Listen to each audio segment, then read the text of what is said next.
কাঞ্চন মল্লিকের বাজার শেষ, এবার মাঠে নামলেন শ্রাবন্তী।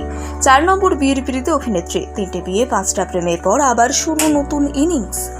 নায়িকার ছবি ঘিরে খনাচ্ছে রহস্য, শোরগোল টলিপাড়ায়। দেখুন ঠিক কি ঘটেছে। এতদিন বাজার কাঁপাচ্ছিলেন কাঞ্চন শ্রীময়ী, তবে এবার তাদের চর্চার জোয়ারে ভাটা দিলেন শ্রাবন্তী। শ্রাবন্তী আর প্রেম থাকবে না, এটা জল ছাড়া ফুচকার মতো। আবারও নতুন করে সম্পর্কে জড়িয়েছেন অভিনেত্রী। একবার নয়, দুবার নয়, এই নিয়ে গুনে গুনে 6 বার প্রেমে পড়লেন শ্রাবন্তী। অনায়াসে তার প্রেমের বহর টেক্কা দেবে অভিনেতা কাঞ্চনকেও। রোশন এখন অতীত, এখন তিনি মজেছেন অন্য পুরুষে। বয়স 40 ছুঁই ছুঁই, তাতে কি এসে যায়? প্রেম তো আর বয়স থেকে হয় না, আর সে কথাই প্রমাণ করে দিচ্ছেন অভিনেত্রী শ্রাবন্তী চ্যাটার্জি।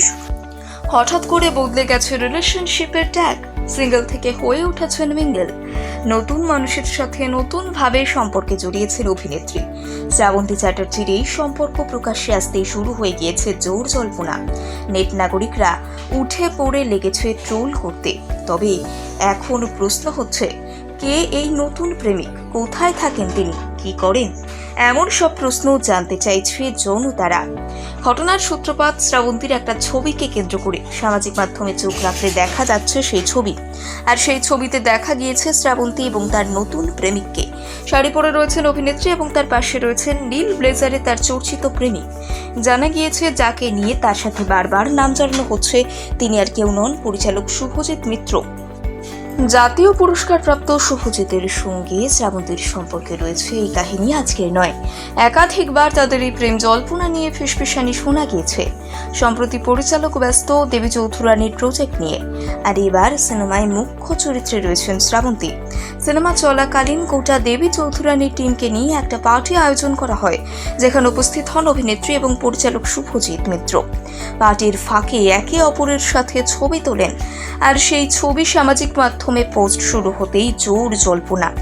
নেট নাগরিকদের মতে বঙ্গকন্যা শ্রাবন্তীর নাকি পরিচালকের সঙ্গে সম্পর্ক রয়েছে। এমনকি শোনা যাচ্ছে দেবী চৌধুরানীর হাত ধরে দুজনের প্রেমের সূত্রপাত। কিন্তু শ্রাবন্তী বরাবরই শুভজিৎকে দাদা হিসেবে ডেকে থাকেন। দুজনে যতবারই জনসমক্ষে এসেছেন ততবারই পরিচালককে দাদা বলে সম্বোধন করেছেন অভিনেত্রী। তবে তাদের সম্পর্ক দাদা বোনের নাকি অন্য কিছু, তা নিয়ে বেশ দ্বন্দ্ব রয়েছে। তবে এর মধ্যে জানা গিয়েছে, পরিচালকের পরবর্তী সিনেমাতেও নাকি শ্রাবন্তী কাজ করবেন। একেই তাদের সম্পর্ক নিয়ে চর্চার শেষ নেই, তার উপর চর্চার আহুতি দেওয়ার মতন কাজ করছে এই খবরটি। তবে নেটিজেনরা যাই বলুক না কেন, কোনো পাত্তা দেননি কেউই। দুজনেই এখন চরম ব্যস্ত দেবী চৌধুরানীর শুটিং নিয়ে।